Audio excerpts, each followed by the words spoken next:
Good morning, everybody. This is Momin at Momin's Art, and today's video is about the a small, very simple landscape painting. And as I mentioned before, this is the spring session.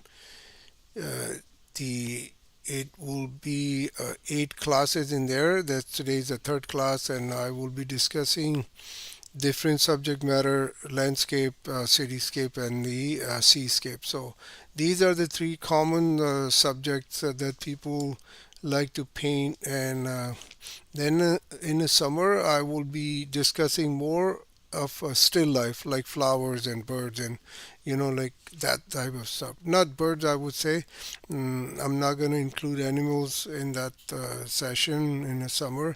It will be more like flowers, and they I will choose later which subject, but for sure the flowers will be one of the subjects in summer classes. So right now it's spring, we are in spring, and I like to discuss more about the landscape so we can learn how to render like trees and bushes and all that in landscape painting, and more more contrast, more sun in the painting, not very flat type of painting. Okay, so I have right now I have this the painting on my page, which I did in the last class. So I will discuss more like basic stuff first, and how to assemble your painting. Not just you said, okay, I have a reference, I'm going to start that painting. So I will go through step by step how to assemble your painting, what you need to do before you start your painting. So very important. Just listen very carefully, because this is what you do. You're going to apply all this towards your final painting. Okay, so let me go check few things, and I'll be with you in 1 second.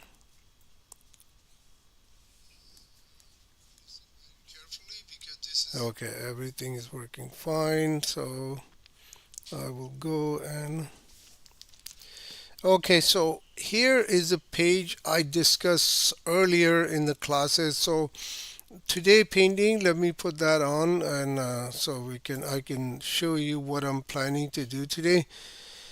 to, let's put the painting here. This is the painting I did. This is actually, there's another video of the same painting before. So if you want to go and learn what I did in this painting, you can go back. There's a video live session also. You can check, and you can learn so many things: the light, the little bit proportions of, and the excuse me, the the perspective, sorry, proportion, perspective, and the light. These are the three things are very important. So everybody who start uh, a beginner or intermediate, I teach in Toronto, watercolor classes and drawing and sketching classes. I see a lot of people have a little bit problem with the perspective and the proportion. So these are the two things, and the light also. So you need to focus on the light proportions, and the light proportion, and perspective. So perspective is very important when you're working on the landscape painting. You need to understand a little bit about the perspective, not too much. I will discuss a little bit in my class today. So if somebody has a problem understanding what is perspective, I will explain a little bit. Let me just explain this before I go. So I'm gonna take this painting off. I will put it smaller on the screen so you guys can see what I'm painting today. Let's put it on the top where I have a little bit space there. Okay, and there you go. So that painting. Now, this is the page I discussed before. So if you have reference, right, like let's put this, treat it as a reference, that painting. So there's a house here in the painting. There's some bushes here, some trees here. So what do you do when you look at it and you want to paint something like this, right? You make sure before you jump on the painting. So let me discuss a little bit. Let me flip the pages, and I will. Actually, these are all the classes I teach before, so I can one day I will go through with this, like what I did in the previous classes. You guys can understand. These are all basic stuff. So let's discuss today's painting. Not to worry about the all that previous stuff, right? So that painting need you need to know how to draw this house, the trees, and all that. Look at the painting, how the painting looks like. First, you draw the painting, right? You draw a small thumbnail. I call it always thumbnail. So you draw the thumbnail. This is a mostly is a you are practicing your drawing skills, right? Drawing and sketching. So and in the process you understand how you compose your painting also, right? So I look at the painting, I said, okay, there's a the horizon line is right in the middle of the painting, so and I don't want in the middle of the painting, right? So I said I need a less sky, more foreground, so I can jam more stuff like the cows, the animals, and the chickens, because it's a rural scene, right? Rural landscape scene, so you can put anything you want. So if you need more midground and the foreground area, then you choose the horizon line probably up to here. You're the person who don't like to draw the sky, or you don't want to get involved with too much, and you said I need more foreground. I can handle anything. Those small things I can draw, the figures, the animal, the bird, like birds are flying. So if you that type of person, then you don't need to worry about the sky too much, and then you can slash your canvas up here. But you said, okay, you know what? I like to draw. I like to draw, paint more the sky, right? So you keep the foreground and the midground more shallow, and you have more chance to paint the sky more. Let's say some people like the dynamic sky, like clouds and drama in the sky. So that time you can choose the canvas like this. And the other one is, let's say you said I just want everything. I want everything in my painting, and I need a sky, I need something going on in foreground and midground. So what do? You choose a little bit not in the center. Sometimes it says center. If you put a horizon line in the center, it's kind of a boring composition. But you can do whatever. If the painting it looks good by putting horizon line in the middle, no problem, right? You can do that. Now midground, maybe 40% here, right? And the 60% is your sky. So now you have a ratio. You can work in the sky, you can work in the midground and foreground. So this is your chance to do everything in equal proportion. Like here, more sky, less midground, foreground. Here is a more foreground, more midground, and less sky. So that type of composition you should understand. Now, you said, okay, there's a house here, right? So you need to understand how to draw this house. I mean, like, you can't just go and start the painting and you don't know how to draw the house. Unless you said, okay, I'm going to keep my painting, just trees and some bushes here, no animals, nothing. I'm going to keep it very simple, and you work on the very dynamic type of sky, the sun, sunset or whatever. And then you said, I don't want this. Let me grab my eraser so I can erase it quickly. So let's grab my eraser here. So you said, I don't want this all this drawing and sketching skills, and I don't want to get involved. I want to keep it simple, my painting. So you put a tree here in the midground, maybe a tree here. You're a kind of person you don't want to, and then trees and the hills in the background doesn't require a lot of your attention to get into the drawing and sketching skills, right? You just stay here, and let me render quickly. So let me try see if I can go do quickly so you can understand. what I'm talking about. Let's say this is a painting I want to do. I put a little bit cobalt blue. I mean, sorry, this is a French ultramarine. I always use, uh, I very seldom I use cobalt blue and ultramarine blue. My first choice is a French ultramarine. It's a beautiful color, and I use this all the time. So see, I put a graded wash. I hope you guys understand what is graded wash. So graded wash, let me explain. See, you put a color here. Let me grab a different type of color. Same blue. So you put a dark, right, mark here, and then you do push your brush, right? Push your brush. I'm going to explain on the process everything, right? So I don't want to go separately. Like then you put some water, right? Like you take some water off, not put too much water, and then you go a little bit.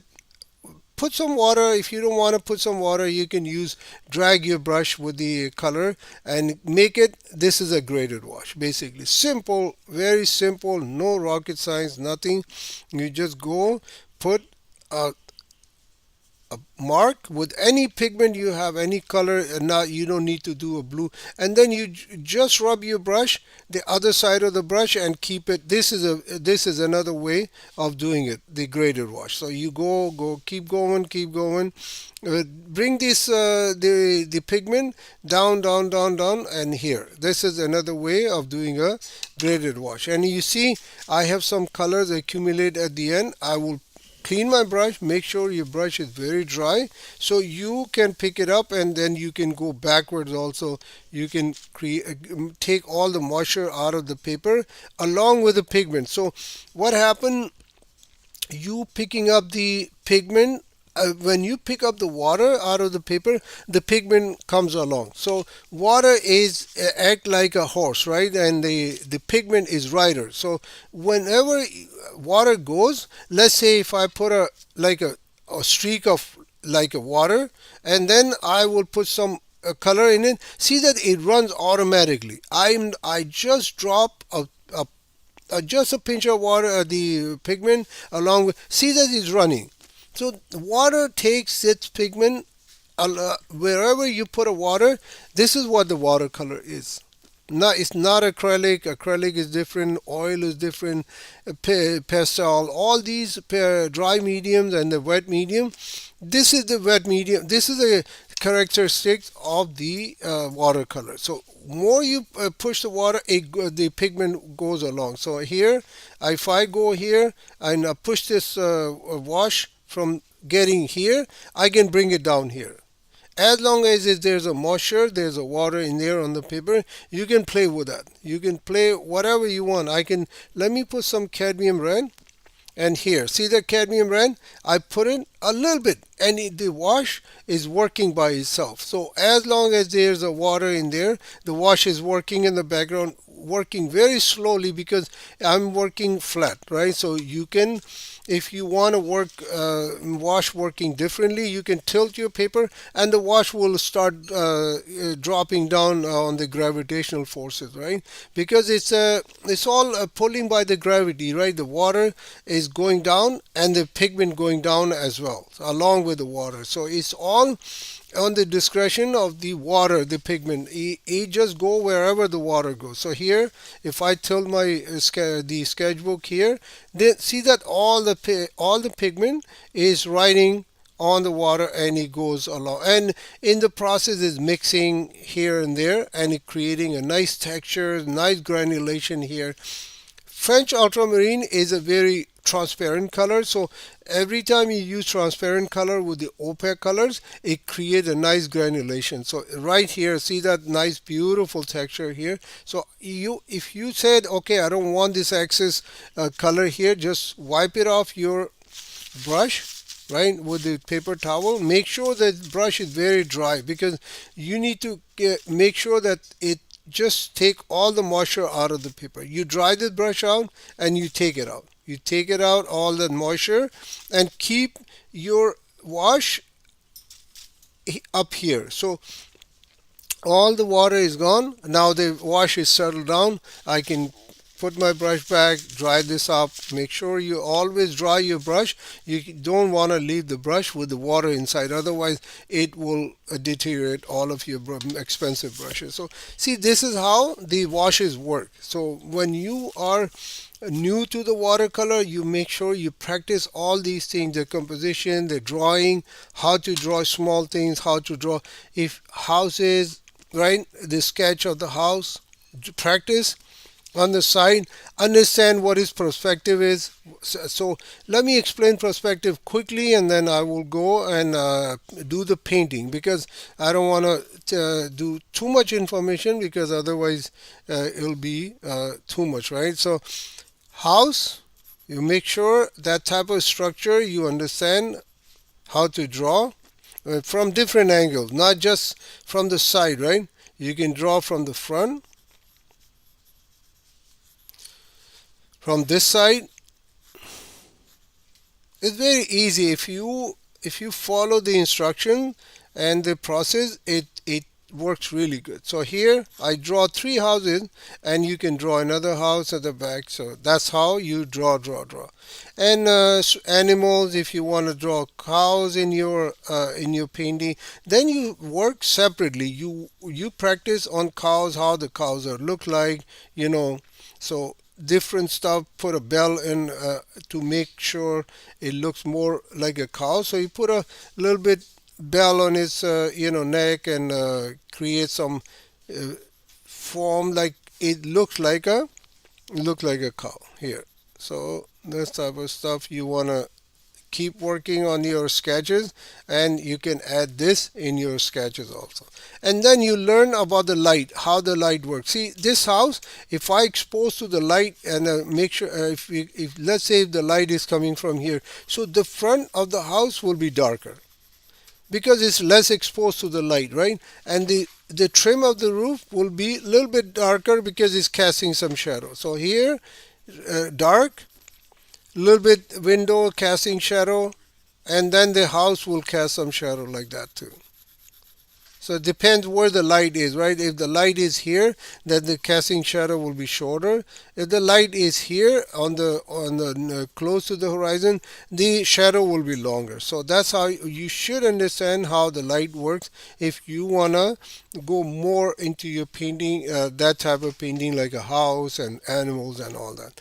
So if you keep your painting here, that's fine. You can keep it here. You can put some hills in the background. Let me, I have some gray color, or you know what, let's use the Payne's gray. I have some Payne's gray in my palette. So let's put a little bit Payne's gray here, some buildings, right? And let's get some orange color in the sky. I'm going to keep the sun open because I need some white of the paper here, right? So I put some cadmium orange, I put some French ultramarine on the top, and now I'm playing with the mostly with the sky. I'm not worried about the foreground. I'm not interested in foreground. I'm just I need more sky and everything, right? I like to draw sunset, so you don't need to draw sketches or whatever in this case. So here I got most of it done. Now I'm gonna grab some more Payne's gray, some dark clouds here and there. Wetting to wet. I'm not waiting to the wash to be dry, so I'm working mixing colors right on the canvas on the paper. Put some French ultramarine here, the hills again, and I will go and create some. Let's say you will need, you said I need the water here, right? I need some reflection of the, I like to draw water. Or you, if you want to go a ground, you just go get some sepia color, right? Put some sepia color in your palette. Put some cadmium yellow, you get a nice yellow ochre type of color. So you need a more bright color, you can go get some more cadmium yellow mixed with the sepia color, dark brown color. If you need a little bit punch of the red, you can put some red. See, this is the ground. If you need to make a like a ground, you can make a ground. See that puddle is happening here because this my sketchbook is very thin paper, but it's a watercolor paper, and I can pick up this from here by just drawing my brush, right? Make sure your brush is very dry, and then you pick it up. You pick up that puddle. If this paper is buckling up, you're using a very light type of paper, you can just pick it up that color as long as there's a moisture on the paper. If you wait and it start getting dry, then it's a less chance you can pick up that the water accumulate on different part of your painting. So I will go put this yellow ochre type of color by mixing sepia and a little bit cadmium red and cadmium yellow. More cadmium, more sepia, more cadmium yellow, a little bit red to energize my mix. So getting a little bit red. So here I put this like a on a mid ground. I put some a kind of a ground, right? And now I'm gonna put some water also. I said, okay, I need some water also in my painting, and I like to see some water. And then you put some water and make sure that the white of this sun or whatever, just leave it open. So that will create a reflection in the water of the sun. Very light. You don't need to do so much. Just put a little bit in the hair, create some, you don't need to do a very fine light here, the reflection of the sun here. Okay, so that's it. There you go. So now I will go and, because we don't have time, I'm going to dry this painting quickly.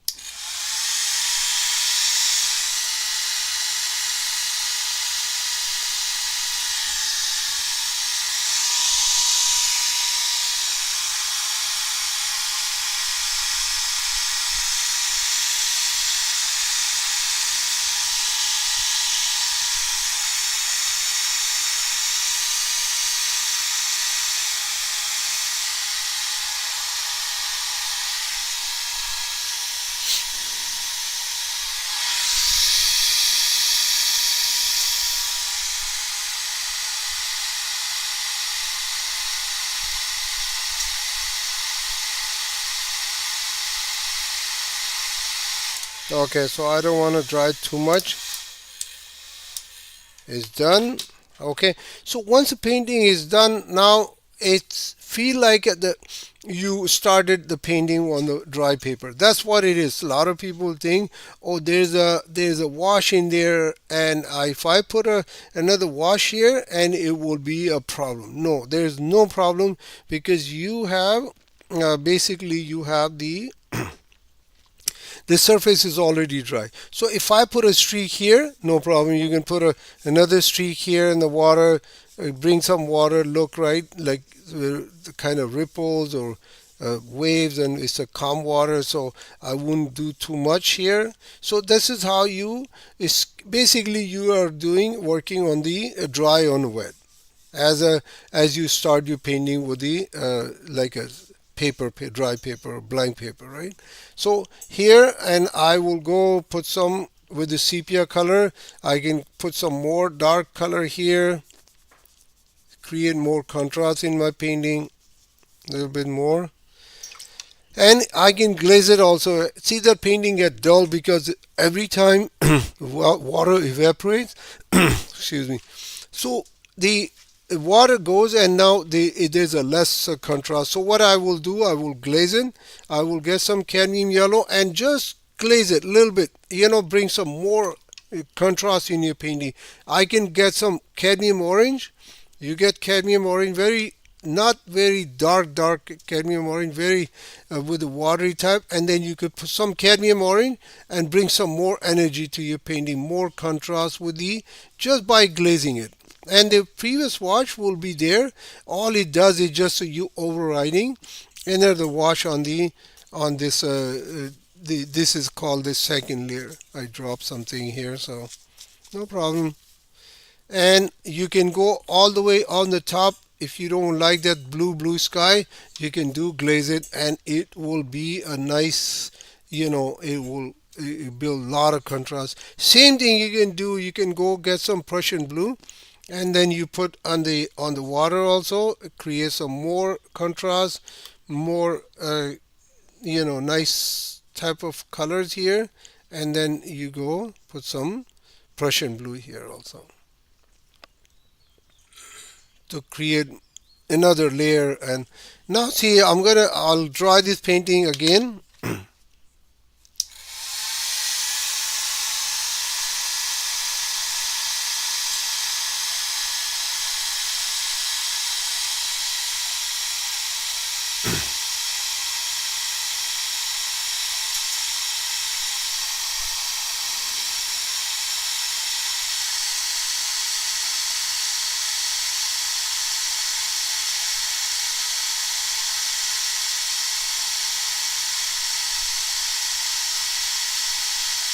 Okay, so painting is almost dry. It's not dry, but because since we don't have time, right? So I will pick up some puddles. Just again, you clean, make sure your brush is very dry, and you can pick it up these patches, right? So remember, this is your practice. Actually, you are practicing when you go into the bigger painting. Then you need to be a little bit careful, right? Like then you don't want to do that. That some water left, and see just a little bit cauliflowers or texture build up. So because I'm working very fast and try to keep up with the class and do more in a less time. So you, if you want, you can work very slow and create a nice painting. But yeah, just follow the process. What I am doing, if you need to see more contrast, you need painting color wise, light wise, whatever, you can use a dark color just by putting dark color and create more contrast in your painting, or you glaze it with the bright colors, and then you can have more contrast in your painting. Now I can go and I said, okay, uh, I need some kind of a structure in my painting, a little bit trees here and there. So what do? You can go start erecting the trees because the surface is already dry, and you can sketch like that. You can put a tree like that. Very small brush. I'm using my small dagger brush. You can put a tree like this quickly because it's acting same as like here. See, I'm working on the dry paper. Here is dry also, so I can put a tree here on the midground, and another tree, maybe another tree here, just to make look painting more busy. Here, another one here, maybe put another one. That's randomly. You don't need to do very fine work. You just go. This is basically that's your practice. This is you are working in a small painting and try to render, so you can apply this towards your big painting. Now I will put this, and moreover, I will go get some shadow of these trees in the water also. Here, another shadow of this tree here, another shadow. As long as it's very close to the water, you will see it will cast some shadow in the reflection of this tree also in the water. There you go. So that's how you create very simple painting. Don't make it too complicated. If you are a beginner and you are studying it out, or you're intermediate, you've been struggling for a long time, and you say my painting not going anywhere. I'm trying. So remember, you need to understand the washes first, right? What is flat wash? If you want to do a flat wash, I will pick up some sepia color and I will do a nice. Let's treat this as a painting. I would put some water, not going out from this square, right? This is a flat wash I'm discussing actually. Here, I put water right into this. I don't want to go outside from here, right? So here, I put a lot of water in it and on this paper. Not too much, otherwise start buckling up. If you have a thin paper, make sure you don't want to soak the paper too much, otherwise painting will, then you have to wait to settle the paper down again. So here I put some sepia color. You don't need to struggle so much with the watercolor. You need to just let the watercolor by itself. All you have to do, just spread the pigment on the paper evenly and let it go. And then if you see some more is puddling here, so you just go put a just push it here and there, and rest is it'll be working by itself. You don't need to do anything. So done. Here, see that's still dark here, so you can push the dark, or you can bring it down if you want, like that, and make it spread it a little bit evenly and let it go. This is your flat wash basically. And I discussed the graded wash. And if you want to mix a color on a paper, you put some cadmium orange.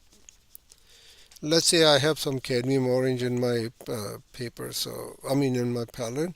I can use that. And then you get some French ultramarine or blue color, and just go a little bit.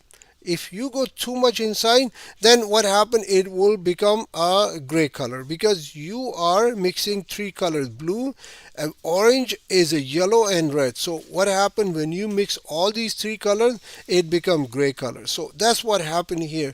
A lot of people get confused. They said, oh, I'm just mixing two colors, and my painting get muddy and gray color or whatever, because you unconsciously mixing three colors. So if I put a cadmium yellow here, right, and I put a cadmium red here,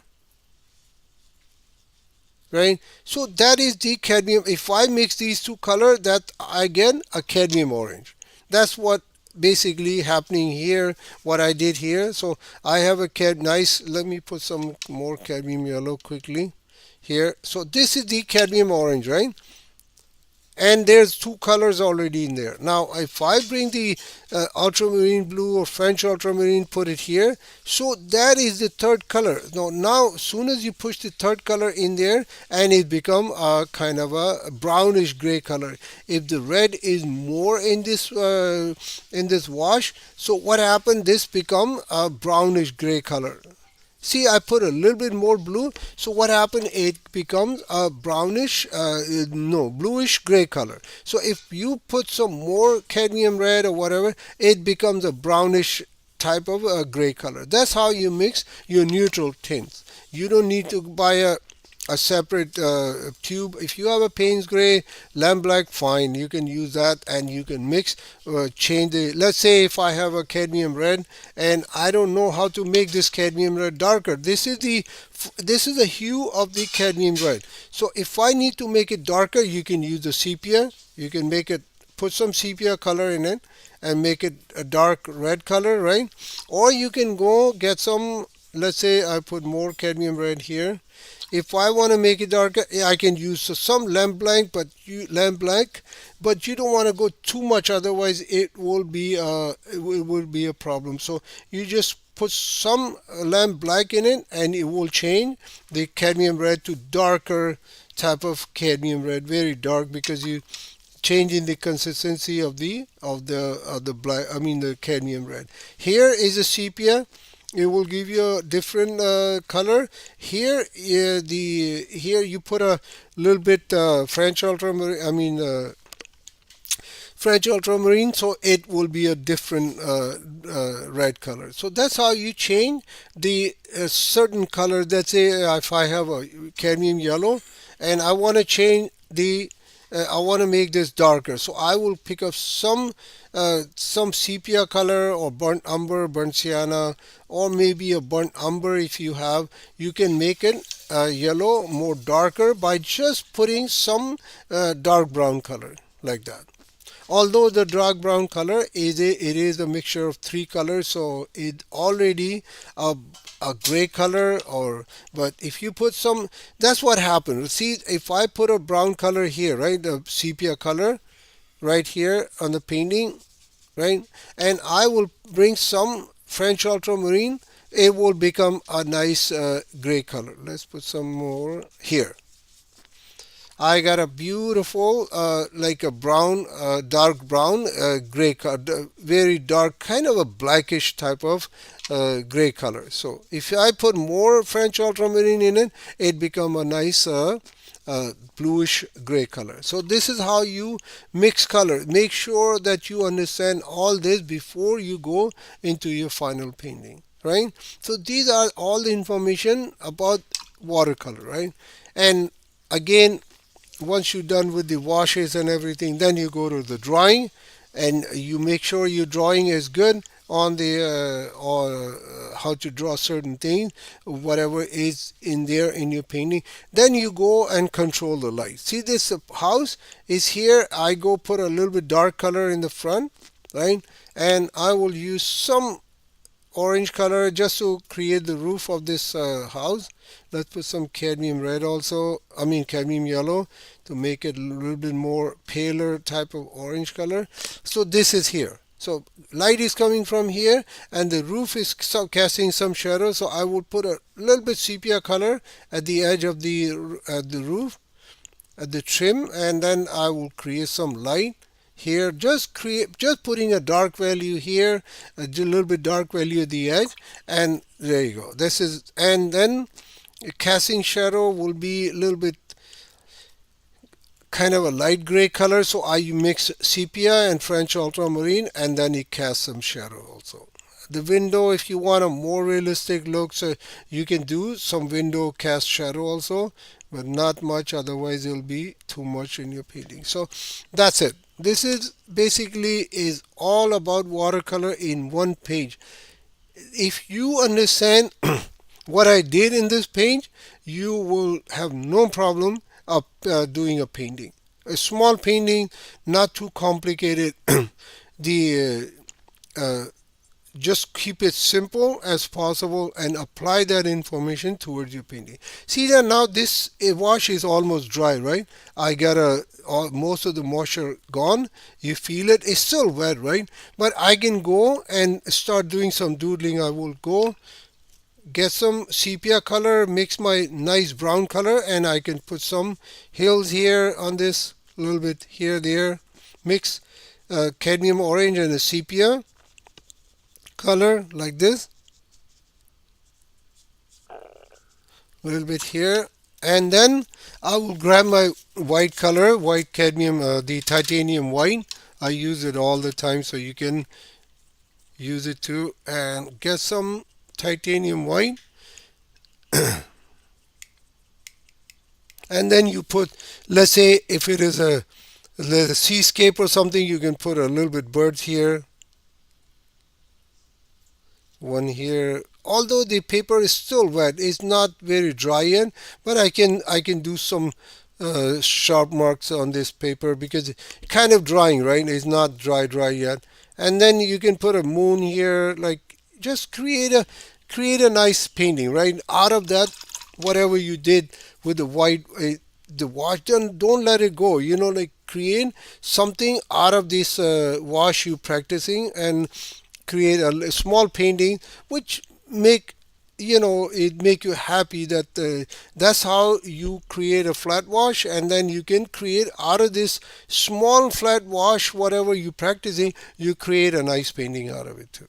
So if you want to go more, you can go get a nice very thick sepia color. You don't need to mix with the water or anything. You can put some, like a seascape type of boats or something, which I paint all the time because this is my subject. So here you can put a boat here,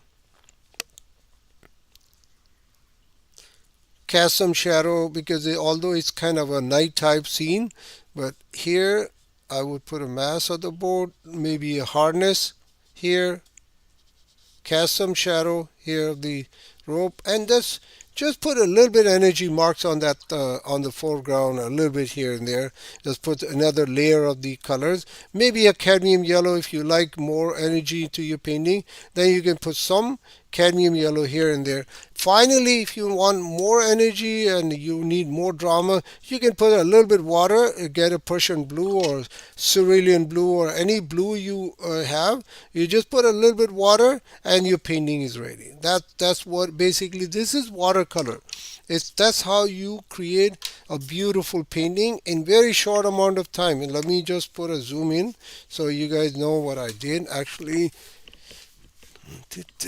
All right, let's go zoom in more here. So this is what I did with the I was practicing flat wash, and I said, okay, I did the flat wash, and how can I use this flat wash in my painting? So this is how you use a flat wash in your painting. So you can do more. Basically, you can dry this painting up. You can put a dryer. You can put some animals here, maybe a person here, figures, and all that. It's all up to you how busy you want to see your painting. But this is how you can create very nice painting just following this very simple step in watercolor only. In watercolor. Let me go zoom out. So we can do our painting quickly, right? So I will show you what I plan. I started with. So here, you know what? Let's do it here. Actually, I don't want to grab the other paper. Let's flip this. So it's my sketchbook. It's a watercolor paper, but not.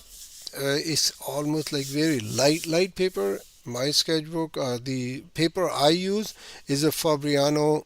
Always try use a proper watercolor paper, 100% cotton.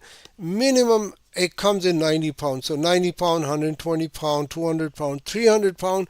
If you are planning to do a big painting, like big, 20 by 30 type painting, then you consider bigger size of paper. I mean, the thicker is better because it won't buckle up.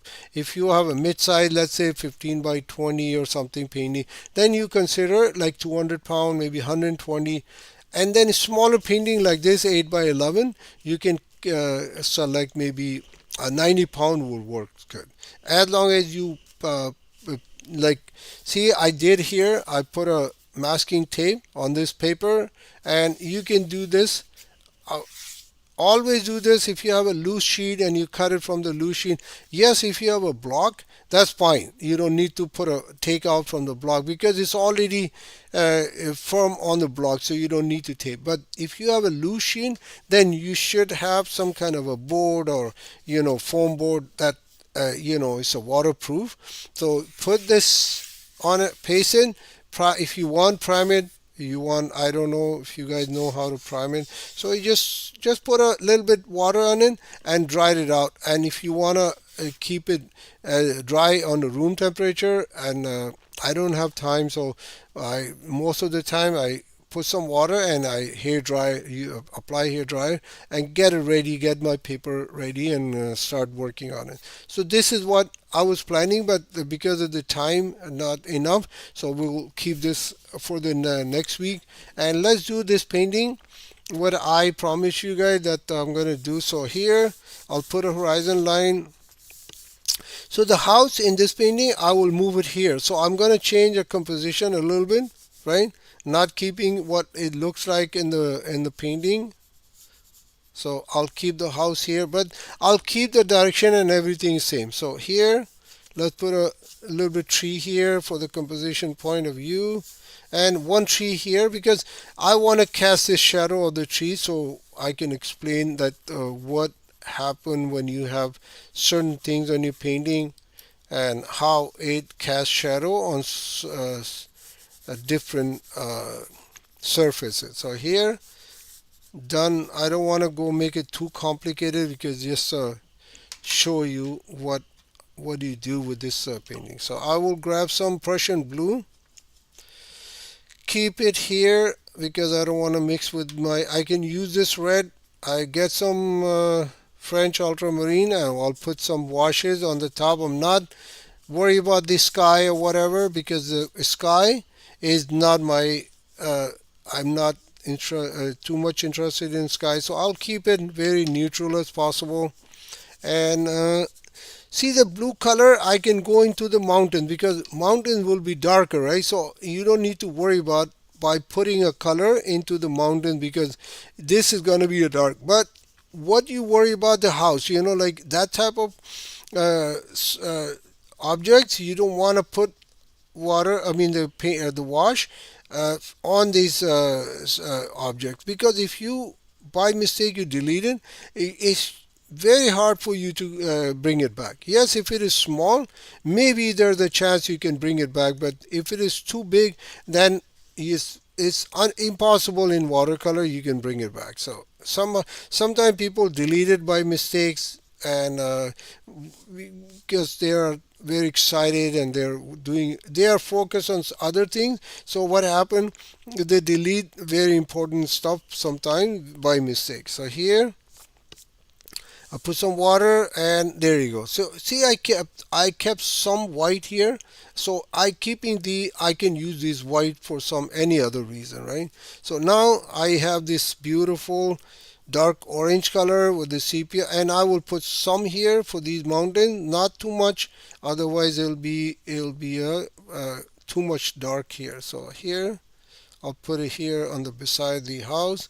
Let's bring it down here. If you need to keep these hills greener, you can put some. Let's say you can put some cadmium yellow in it.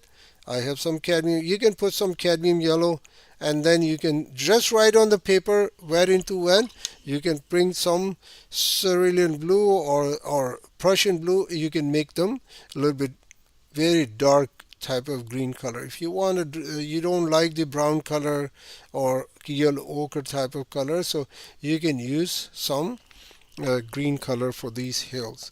And see that it's too dark right now, right? So you same thing. You go grab the dry your brush. Make sure your brush is very dry, and you can pick up this color, because if the thing is too much and you don't like it, you can create some trees also here. If you want, you can just by picking up the color and create the stump of the trees, right, like that, and you have a nice beautiful tree here. If you don't want to waste the paint, I can go more.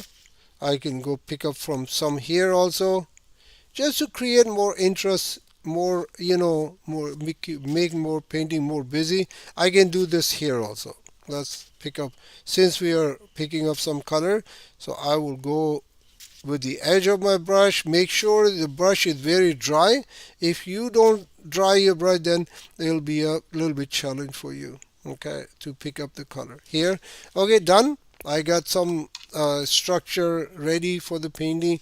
Here there's some water here, so I can pick up this also by soaking my brush. Or better yet, you can go grab another brush which is already dry. You can pick up this paint from this brush also, here, like that. Actually, you know what? I'm going to use this brush. This is made by Fumui from I bought it from Amazon. So it's number 14 round brush, synthetic, pure synthetic. There's no natural here in it, but it works okay. It has a nice fine tip, but doesn't retain a lot of water. But if you want to use for a small rough works and you don't want to ruin your other brushes, these are the brushes you must consider using in a very rough surface, a rough type of work, because you want to go, you said, I don't want to ruin my expensive brushes. So you can use these brushes for mixing colors or, the other stuff. So you don't want to, like brushes like this, like you don't want to ruin them. So you can create these, use these brushes. Okay, so let me mix some yellow ochre for my foreground and the midground, get some cadmium yellow, mix in my little bit orange color, energize this, and I will put some water, and I will put some color here, there, leave some white spaces at the edge of this hill, so we can use this for some any other reason. And I will go quickly put some color here, there. If you want to make a water body, you can, like I did on the other painting, you can do that also. Here, let's get some water on the paper because it's drying, because it's a very thin paper and it doesn't take. So now this is a very important thing I want to discuss also. You make sure if the paper is thick, then your drying time is get delayed, right? So if you have a thin paper, you need to adjust your work according with the size of the paper, the pigment. Basically, the paper is the most important. Then, what type of environment are you working in, right? If the air condition running and it's summer, then you most likely you have a more drier here, right? In the winter, maybe if there's a dry air, it will dry your paper quicker as compared in a usual day. So you need to understand, some people they get confused. They said, oh, my painting, my washes are drying so fast and I don't have a chance to mix the colors on the paper, and I'm making a cauliflower, because you're getting confused, right? So you understand what happening about why so drying so fast and this and that. Okay, here I will grab some now, French ultramarine. Put some here, change the consistency of this. Oh, I don't want the Prussian blue. Otherwise, if you take a Prussian blue, this cadmium yellow and sepia mix I use, it will become green color. So if you don't want the green color, you don't want to use the Prussian blue, or only the French ultramarine works really good. So here I'll put some here. Just brings change the yellow part of this foreground, right? Let's get some. All right, here. Now I'm gonna go grab some cadmium red and mix this. See this? I have some Prussian blue in my palette, so I will bring some beautiful purple color. It's a little bit dark, kind of an indigo type of color, right? So if you buy indigo, you can buy indigo separate in a tube, but if you don't need to spend money, you can mix your own indigo by mixing the Prussian blue more, a little bit cadmium yellow, cadmium red. You get a beautiful, beautiful indigo color. Here I got same thing I did on the doodling. I'm doing it here. So here I put a house, cast shadow in the front, and I'm gonna keep the door with the different colors. So just bring some more energy in my painting, right? Dry my brush, make sure, because every time you're working on a smaller things like this, you make sure your brush is very dry and less water and a little bit pigment in it, so you can work in a smaller stuff like this.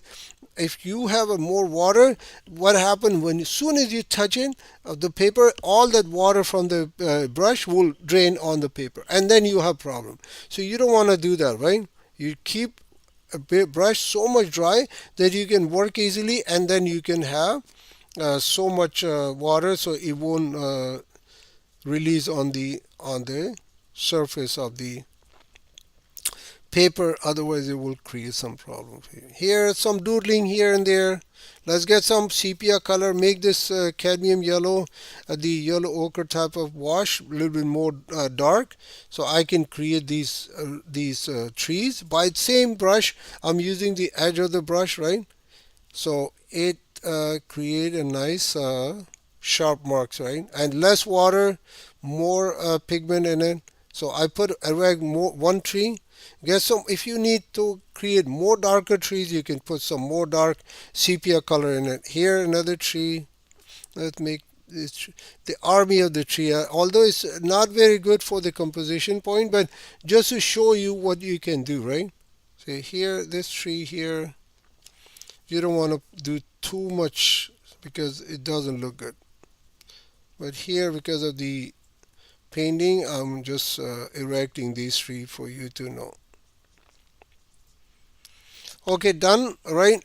We're not gonna worry about this tree, otherwise it'll be, maybe I'll put this one here, just on this side, and here, because we don't have the time, right? How much time? Oh, not enough time. So here, done. Now I'm gonna grab my green color, nice, beautiful. I have a sap green color. You can mix your own green color by mixing cadmium yellow and any color, Prussian blue or French ultramarine, depend what type of green color you're looking for. So see that I use the sap green into this cadmium orange and sepia color mix, so I get a more nice dirty type of green color, like in my palette. And I can create these trees, and later on what I will do, I will go and create some. I'm going to work in a wet into wet and put some cadmium yellow where the light is coming from here, right? So I will put some cadmium yellow in it here. Just quickly, you don't need to wait too much. Paper is dry now, so I can work with the side of the brush and create this the foliage of the trees a little bit more. Let's say see the branches going up, so your brush stroke will go up. If the branches are going down, you keep the brush and you go down like that. So that's it. Create a nice, beautiful pattern of the tree, like where the branches are going, and it look more realistic. So here you don't want to go into the house, right? If you get excited and you go, don't go into the house. Put up one mark. Let's get some brush because water, because my brush is drying. And I will use this French ultramarine mix. I don't want to let any paint goes waste. So here, and then I will put this also like that from the side of the brush, right? Here, here. Down, branches are going down, keep it down. Here is going there, going up, keep it up. There you go. So see, that is a good practice of making the trees and compose your painting. Although it's not very good as a composition, but it will give you the idea, so how to control the light, how to keep the proportion. And let's take this tree off. Let's take it off. I can rub it and let them go. So here, cadmium yellow. I have so much green color in my palette, so I don't want to get so much marks on this painting, right? So let's pick up some color because we need to make some shadows of these trees, right? Let's get this off here. Okay. There you go. So very simple painting, right? If you know how to draw these things, house and all that. Now I'm gonna grab some paints. I have a lamp black. I think it's a Payne's gray, and I will create some dark value on the edge of these foliage, so it creates a nice light. Give some volume to our painting. Just drop it a little bit, wet into wet. You don't need to do a very fine work here. Just go grab some more lamp black. Maybe you can grab some more sap green and mix it up with the lamp black. Get the kind of a dirty type of green color, almost like a muddy color, but because I'm keeping the ratio of the sap green more, so what happened, it create more like a little bit green color. So here I use the cadmium yellow, mix it up with the sap green, and I get a nice, beautiful, fresh green color here. I put some more if you want. I don't want to go too much on these trees. So here some more cadmium yellow. Create the light on your trees. So cadmium yellow is very light, right? So if you put a light color on the edge of this side, it create a beautiful light, like a volume into your painting. More cadmium yellow, just drop it, or you can spatter also. If you want, you can spatter, and the spatter works beautiful on the painting. But be careful when you do spatter. See, I put some spatter here, and it goes into the sky, which you don't want to do that. I don't want to do that either. So here, let's put some orange color at the edge of these trees. Create some light on these the log or stump of the trees here. Right, create some light. Now I'm gonna go grab some sepia color, mix with see that dark green color. That's fine. You can just grab some dark green color, a little bit French ultramarine, and I will get a nice gray color, and I will create the shadow of these trees. And let's put some on the trim of this house also. Again, get some more contrast. A little bit dark here, so this house will show more. And then you do the same thing here. Get some the cast shadow of these trees.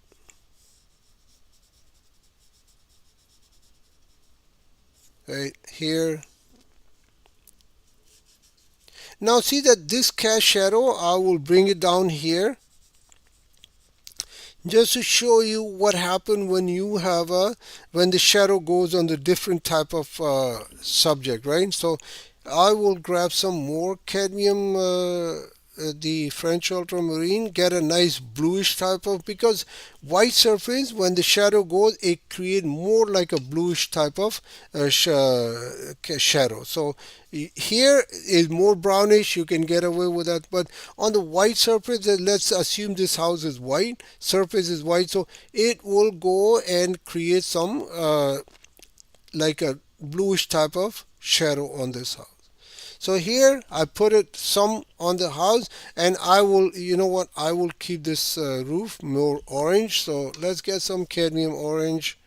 It doesn't look very good, it's just a very light. So I will put a very light type of green color, I mean the orange, cadmium orange, and a little bit orange on the chimney also here. And this shadow, I'm going to do it later because it's a kind of a, I'm going to dry this, and let's make this side more, a little bit more darker, because it get lighter as it water goes. And spread these colors also a little bit more. Maybe a sepia color, some French ultramarine, and I will keep this a little bit, the edge of these the trees more dark.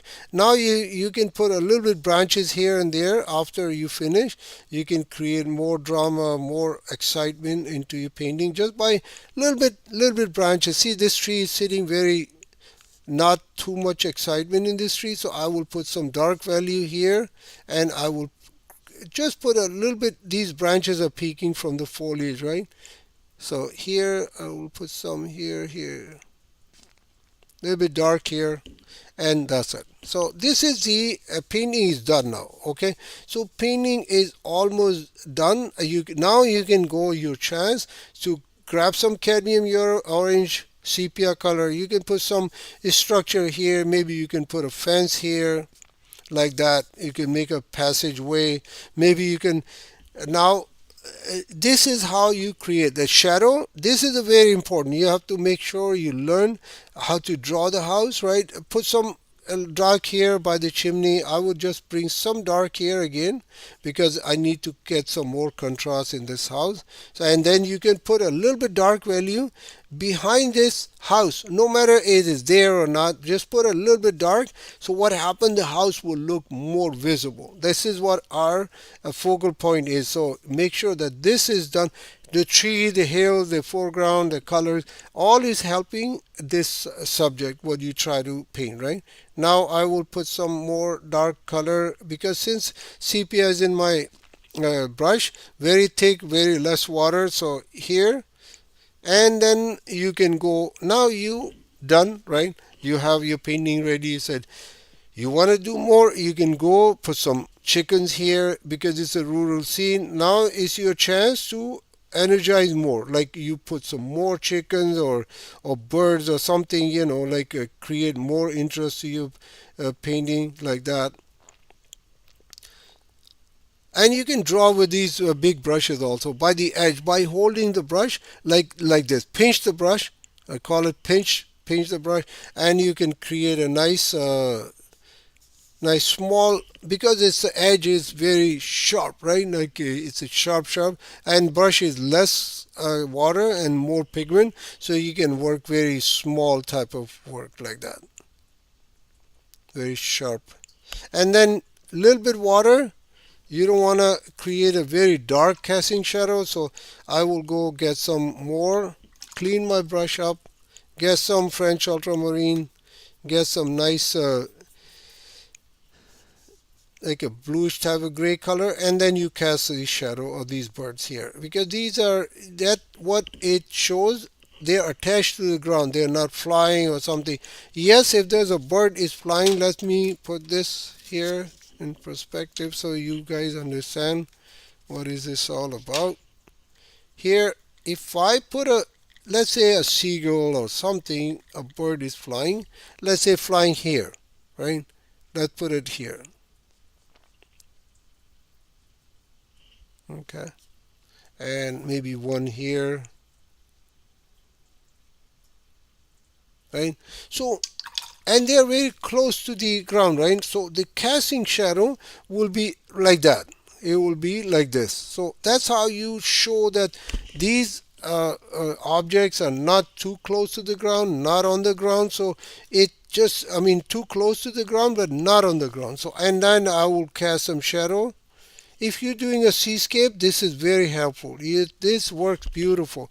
And then you just go and put some dark value under the wings or whatever, and it works beautiful. To just explain what are you trying to do here. Let's make the tails a little bit darker. You don't need to. I have some dark color, so I just use it. So here, that's how you explain these through your painting, that what's going on, what is this, and how far. And now the trees are, I can create more light to the trees. I can put a little bit white color on this tree on the edge, and then I can create more light to it, right? So it shows the light is coming from here a little bit, not too much. And the fence also, just put a little bit white color against this dark, and it create a beautiful, like a 3D effect, right, on your painting. So just put a little bit white color here, there. Just create some stuff is sitting here. Not, you don't need to explain anything. Just random stuff like that. There you go. And some here also. So let's finish the class today, and I hope you understand. Let me go through with that quickly what I did today. So quick recap if somebody joined late or something. So here, this is what happened, right? Basic painting, learn how to do washes, how much foreground you need, how much sky. If you're painting a sky, you keep more for the sky, less for the foreground and midground, right? How busy you want to get a look you're painting. I don't like this tree in my composition, but I put it because I need to show the shadows, right? Like I was gonna erect the shadow from this tree to up here, but I changed my plan. I bring this shadow because it get lighter. I don't want to make the tree, the house too dark, right? So I brought the shadow from here, and it kind of light, and then it goes and disappear on the roof. So now the other thing is, quickly let me discuss, since it's dry, right? So the shadow travel like this, right? Because the ground is straight, right? Like that. Now it goes up because the wall, right? And now the roof is kind of a slanted, so the shadow changes shape according to the surface where it going. That's how the shadow works. And if it come again on the chimney, it will go straight. So it goes here up a little bit slope, and then it goes again. So this is, it's like a water, right? So it changes shape according where it's going on, what type of shape is that. So let's clean this brown color. Let's smudge it a little bit. Too much hard, if you see too much hard edges on your watercolor, you just smudge it at the edge, and it will become a very nice soft. Later on, you can just sit down, you can go play with the painting and create some more stuff, maybe some birds here, and maybe put a dark bird here, because it's very light surface. You don't want to go and put the white bird, because it won't show, because the surface is already light. I can put a little bit dark, and that it shows right away. So remember, light color, if you put a more light color, it won't show. Yes, if you light color, you put a dark, it will show. If there's a dark color and then you put a light marks on it, it show right away. So the simple stuff, you don't need to pay too much attention. Here, I hope understand what I did here, mixing yellow ochre. I don't have yellow ochre today, so I mix a cadmium yellow, a little bit sepia, and I push a little bit cadmium orange, or you can use a little bit cadmium red also, make it look like a yellow ochre, which is here. So this is all about the proportion. How much proportion you have. If you have more cadmium yellow, this foreground midground will become very yellow. So you just balance the proportion, and you'll get a decent color. Green color, make it darker. You can don't use a Payne's gray if you don't have to.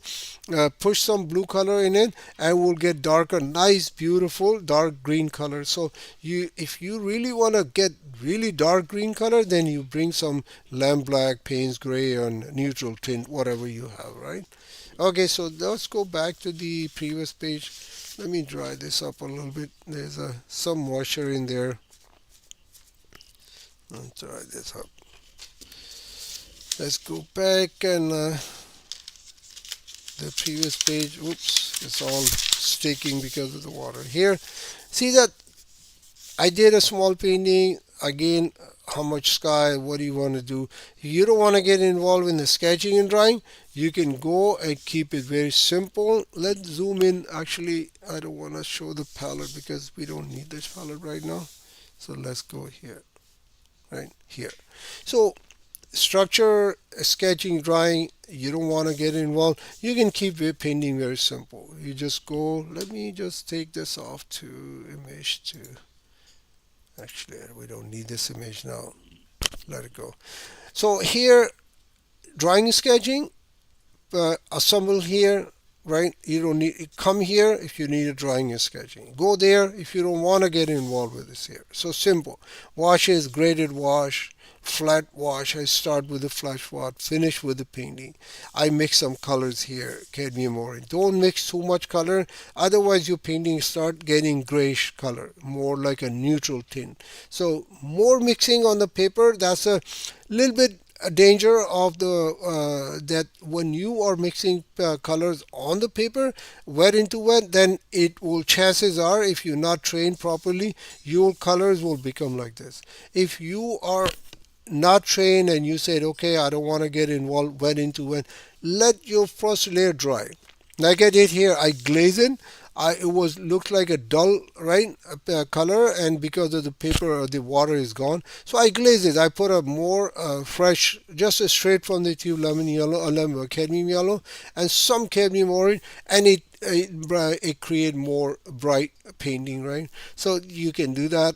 Dry on wet and dry, wet into wet, washes. Control the light. Where the light is coming from. Understand the light. Where the light is, if the light is here, the casting shadow will be smaller. If the light is on the horizon, that casting shadow will be longer.